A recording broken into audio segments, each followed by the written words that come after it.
Hello दोस्तों, नमस्कार। देखें कि जैसे आज हम बात करेंगे नेपच्यून इन फिफ्थ हाउस, अर्थात नेपच्यून जिन जातकों का 5वें भाव में होता है उनको कैसे परिणाम या कैसे फल मिल सकते हैं। देखें कि हम अपने विषय पे बात करें इससे पहले मैं आपको कुछ बातें बताना चाहूँगा कि कुछ लोग ऐसा मानते हैं कि इन ग्रहों को ज्योतिष में नहीं लेना चाहिए क्योंकि ये ग्रह वो ये तर्क देते हैं कि ये वैदिक ज्योतिष में नहीं है। दूसरी बात कि ये ग्रह पृथ्वी से बहुत दूर है। तो पहली बात तो यम, अरुण, वरुण बताया गया है, और दूसरी बात जो कहते हैं कि नेपच्यून, प्लूटो, यूरेनस ये पृथ्वी से बहुत दूर हैं। तो जो बाकी ग्रह हैं बुध, गुरु और शनि, जो मार्स, ये सब ग्रह पृथ्वी से कोई बहुत पास नहीं है, ये भी पृथ्वी से बहुत दूर हैं। तो ये तर्क कोई बहुत सार्थक नहीं बैठता है कि इन ग्रहों को ना लिया जाए, और पाश्चात्य ज्योतिष में इन ग्रहों को लिया जाता है। और दूसरी बात ये कि मैं जो भी आपको बता रहा हूँ ये पाश्चात्य ज्योतिष के आर्टिकल यानी लेखों से लिया गया है, और जो थोड़ा बहुत मैंने कुंडलियों में देखा है उसके बारे में मैं आपको बता रहा हूँ। तो देखें कि 5वें भाव में जिन जातकों का नेपच्यून होता है, पहली बात तो पंचम भाव कला से संबंधित भाव है। नेपच्यून भी जल तत्व का कारक ग्रह माना गया है। तो यदि 5वें भाव में नेपच्यून होगा तो कलाकार बनने के अच्छे योग होते हैं, ऐसा बताया गया है। लेकिन आप सिर्फ इसी बात से नहीं कह सकते कि व्यक्ति कलाकार बनेगा। कला से संबंधित और ग्रह जैसे शुक्र, बुध, चंद्रमा, इनका भी प्रभाव आपको देखना होगा कि दशम भाव पर इनका प्रभाव है या एकादश में इनका प्रभाव है। तो फिर आपको एक इंडिकेशन मिल जाएगा कि हाँ, व्यक्ति में कलाकार बनने के अच्छे योग हैं। अब देखें कि पंचम भाव प्रेम प्रसंगों का भी होता है। तो नेपच्यून यदि पंचम भाव में होगा तो ऐसा व्यक्ति प्रेम प्रसंग में जो लोग बहुत भावुक होते हैं, ये भी देखा गया है कि बहुत ज़्यादा पॉजिटिवनेस या फिर बहुत ज़्यादा ये लोग भावुक हो जाते हैं प्रेम के मामले में, तो ये भी देखा गया है। दूसरी बात कि संतान संबंधित भी 5वां भाव होता है। तो संतान से ऐसे लोगों का गहरा लगाव होता है अपनी संतान से।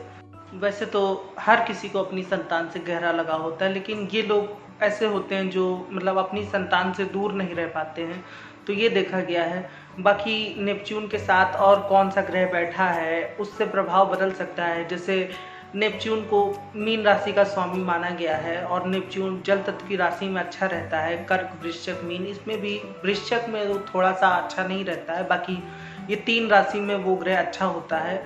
और जो पृथ्वी तत्व की राशियां हैं मिथुन, तुला, कुंभ, इनमें भी नेपच्यून यदि हो तो वो अच्छा माना गया है।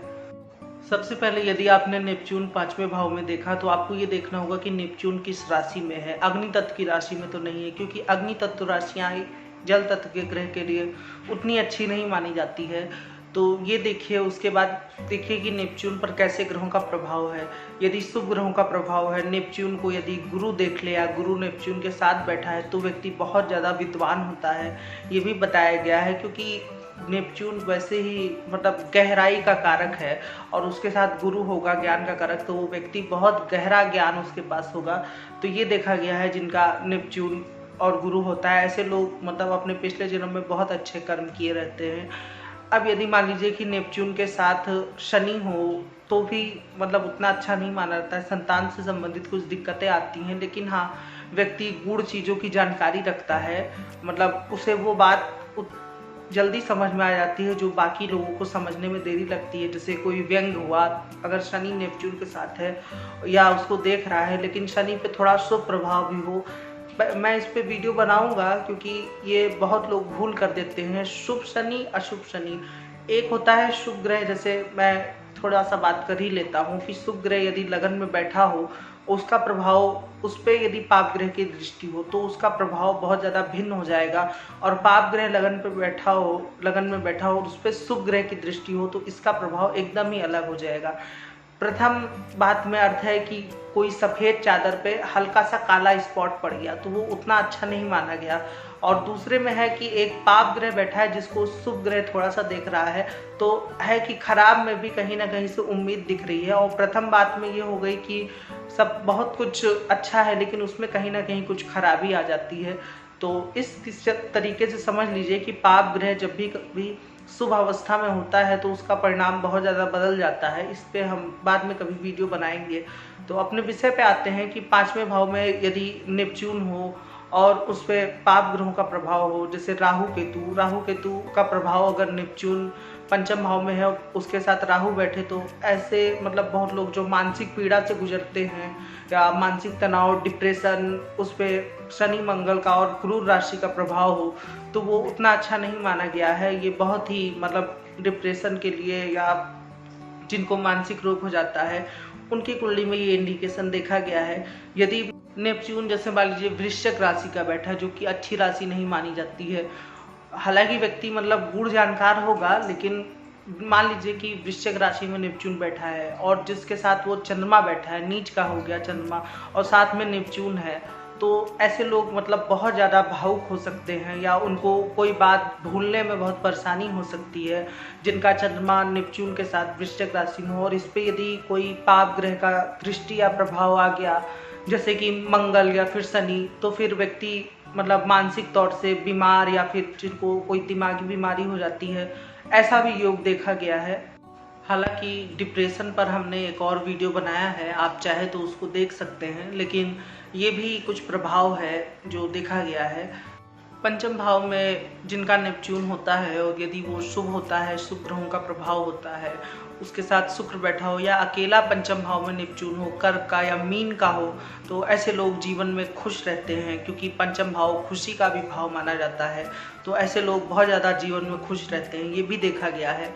लेकिन अब इसमें जो कुछ बात ध्यान रखने योग्य हैं, ये वो हैं कि पंचम भाव में जिनका नेपच्यून होता है, तो आप सबसे पहले चंद्रमा पे भी इंडिकेशन डाल लें कि चंद्रमा कहीं कोई जल तत्व की राशि में तो नहीं है, या फिर वो नेपच्यून के साथ तो नहीं बैठा है। जैसे जिनका चंद्रमा या शुक्र जो जल तत्व के ग्रह हैं वो नेपच्यून के साथ ही बैठ जाएं, तो उनको मतलब कला और जो आर्ट साइड का क्षेत्र है इसमें काफ़ी नाम मिलता है। लेकिन एक जो उनको एक बात ध्यान में रखने योग्य है वो ये है कि वो जीवन में थोड़ा प्रैक्टिकल रहें, बहुत ज़्यादा भावुक ना हो, क्योंकि किसी की बात को दिल पे लगा के बैठे रहने से क्या लाभ है। तो आप अपने ही शरीर का नुकसान करेंगे, तो इसलिए मतलब इग्नोर करना सीखें चीज़ों को। तो ये भी है। अब बात करते हैं कि मान लीजिए नेपच्यून के साथ सूर्य बैठा हो, तो ये बहुत अच्छा योग नहीं है, व्यक्ति बहुत ज़्यादा कंफ्यूज रहता है, कॉम्प्लेक्स योग है बहुत ज़्यादा, तो ये देखा गया है। अब मान लीजिए नेपच्यून के साथ बुध हो, तो व्यक्ति बहुत अच्छा ड्रामेबाज होता है, मतलब वो ऐसा नाटक कर सकता है कि बड़े बड़े देखते रह जाए। यदि वो मतलब कोई चीज़ किसी को बेचना चाहता है या फिर वो अपना प्रभाव दिखाना चाहता है, तो वो व्यक्ति बहुत अच्छे से प्रभाव दिखा सकता है, क्योंकि नेपच्यून जैसे कि मैंने कहा कला से संबंधित ग्रह है और बुध भी नाटक से संबंधित ग्रह है, एक छवि ओढ़े रहना, तो ये देखा गया है। अगर नेपच्यून के साथ शुक्र हो तो ऐसे लोग के बहुत अच्छे प्रेम प्रसंग होते हैं, और मतलब स्त्रियों से ऐसे लोग को थोड़ा बचना चाहिए, बहुत स्त्रियों की लत नहीं लगानी चाहिए जिनका नेपच्यून और शुक्र हो। लेकिन आप सिर्फ इसी को देख के नहीं कह सकते, आपको राशि भी देखनी है कि वृश्चिक या मीन राशि कहाँ है, तो इन सब बातों का ध्यान रखिए। बाकी जैसे पंचम भाव ज्ञान का होता है, लेकिन अब इसमें भी एक है कि जैसे गुरु बैठा है या फिर शुक्र बैठा है, तो ऐसे लोग को उस किसी विशेष क्षेत्र में, जैसे कुछ लोग होते नहीं कि उस क्षेत्र में उन्होंने पीएचडी की है, तो ऐसे लोग भी किसी विशेष क्षेत्र में पीएचडी या मतलब कोई बड़ी डिग्री हासिल करते हैं, ये भी देखा गया है। तो सबसे पहले अगर पंचम में नेपच्यून हो तो आपको ये देखना है कि वो किस राशि में बैठा है। दूसरी बात कि पंचम में नेपच्यून हो तो उस पर कैसे ग्रहों का प्रभाव है, पाप ग्रह या शुभ ग्रह, ये आपको देखना है। उसके बाद आपको क्लासिफिकेशन करना है कि क्या फल हो सकते हैं। अब जैसा कि मान लीजिए कि पंचम भाव में नेपच्यून के साथ केतु हो, ऐसा भी जिनके साथ पंचम भाव में नेपच्यून के साथ केतु होता है, ऐसे लोग मतलब ऐसे होते हैं जो बिना किसी सिर पाँव के, बिना कोई तर्क के कुछ ऐसा कर देते हैं और बाद में वो मतलब चीज़ कामयाब भी हो जाती है। कभी कभी ऐसा भी देखा गया है कि पता नहीं क्या आया और उसने ऐसा काम कर दिया, लेकिन वो काम बहुत ही अच्छा निकल गया, तो ये देखा गया है। कई बार जिनका नेपच्यून पंचम भाव में राहु के साथ होता है और मतलब उस पर शुभ ग्रह की कोई दृष्टि, गुरु की दृष्टि आ जाए या एकादश भाव से शुक्र देख रहा हो, तो ऐसे लोग की अचानक से लॉटरी लग सकती है, ये भी देखा गया है। और इतनी बड़ी लॉटरी लगती है कि मतलब पूरा जीवन ही संवर जाए, ऐसा भी देखा गया है पंचम भाव में नेपच्यून के साथ यदि राहु हो तो। लेकिन इसमें बहुत सी चीज़ें ध्यान में रखने योग्य हैं कि पहली बात तो पंचम भाव में नेपच्यून का होना, फिर आपको बाकी शुक्र और चंद्रमा को देखना होगा कि शुक्र और चंद्रमा जातक आपके लग्न पर बहुत ज़्यादा कोई प्रभाव तो नहीं बना रहे हैं। जैसे मान लीजिए कि पंचम में तो नेपच्यून बैठा ही है, लग्न में मान लीजिए शुक्र बैठा है, नवम में चंद्रमा बैठा है, तो एक तरह से जल तत्व के ग्रहों का तीनों त्रिकोणों पर प्रभाव हो गया। तो जहाँ तक को प्रैक्टिकल रहने की कोशिश करनी चाहिए। मतलब मैं समझाने की क्या कोशिश कर रहा हूँ, समझाने की ये कोशिश कर रहा हूँ कि आपको तत्व के बारे में हम कभी वीडियो भी बनाएंगे, लेकिन तत्व के बारे में ये ध्यान रखना है कि कोई तत्व की बहुत ज़्यादा अधिकता ना हो। यदि अधिकता होती है तो आप उस क्षेत्र से संबंधित कैरियर चुन लें, लेकिन उस चीज़ को अपने ऊपर हावी ना दें, हावी ना होने दें। जैसे मैंने बताया ना, नेपच्यून के साथ यदि चंद्रमा हो, लगन में शुक्र बैठा हो, तो फिर ऐसा हो सकता है कि व्यक्ति बहुत ज़्यादा भावुक हो, उसको मतलब सिर्फ इमोशनल होना आता हो, वो प्रैक्टिकल हो ही ना पा रहा हो।